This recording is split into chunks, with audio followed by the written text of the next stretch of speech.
How do you see our relationship with the United States and in terms of keeping diplomacy with other countries, including the United States, China? We're seeing our Prime Minister heading to China for the next week. How important is it to have diplomacy?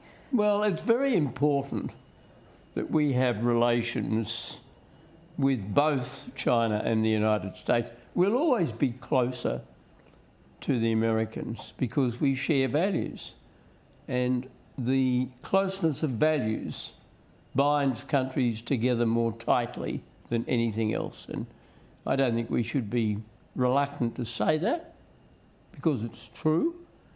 And I think it's a good thing that the Prime Minister is going to China and that he has a working relationship with the Chinese president. But I think it's a very bad thing that he's still not had a face-to-face meeting with the new American president. Now, that is a terrible lapse of judgement and a bad ordering of priorities. I'm not saying that he should insult or ignore the Chinese, far from it. We've got 1.4 million people in Australia of Chinese extraction, but heavens above. Trump has been the President of the United States since the 20th of January this year, and our Prime Minister hasn't had a meeting with him. Very true indeed. We saw that he was going to, but obviously for obvious reasons with the G summit. Look, you don't treat a relationship as important as according to the chance whim of a meeting on the sidelines of another meeting. You just ring up and say, I want to come and see you in Washington. That's what you would do? Yeah. I mean, I used to go to see President Bush, and before that President Clinton. I had good relations with both of them, and I just think it's poor form, to say the least. Is he scared of meeting him? I don't know. And what do you think of the tariffs? Well, I think tariffs are bad economics. They're bad economics for the countries that impose them. They're bad economics for the countries that have to pay for them.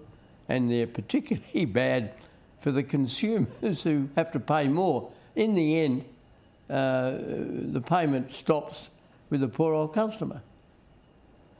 And in terms of the trip to China, what are you hoping to hear from the Prime Minister? Well, I don't know what his goals are.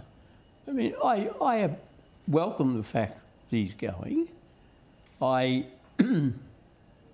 welcome the fact that trade relations have improved, but I ask again, why haven't you engaged with the most powerful man in the free world?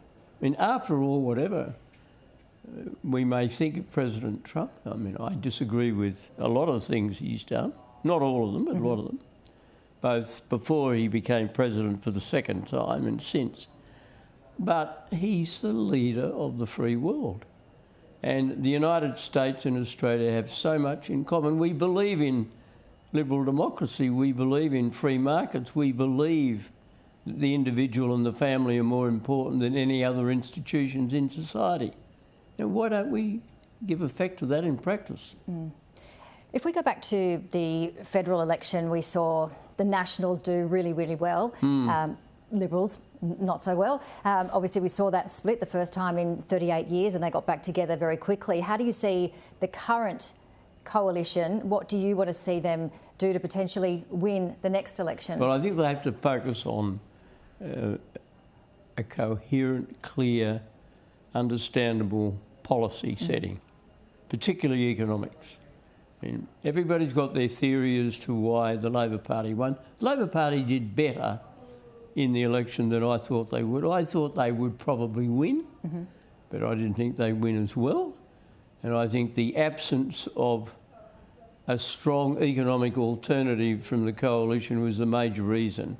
I don't think we should get diverted by debates about gender and equality and so forth. Now, we're all for having able women, more able women in Parliament. That's a given. Of course it is. But what we want are policies that are good for both women and men. And if we do that, I remember back to 1996 when I led the coalition to a huge win, we had an enormous number of women coming into the parliament, a record number. Mm. And the last state election in New South Wales, if I am right, produced something like a parliamentary party with 42% made up of women. Now that's a pretty high percentage. And that was an election that we lost. So if people are saying you can only win if you have more and more women, that tended to raise at least a question mark about that observation.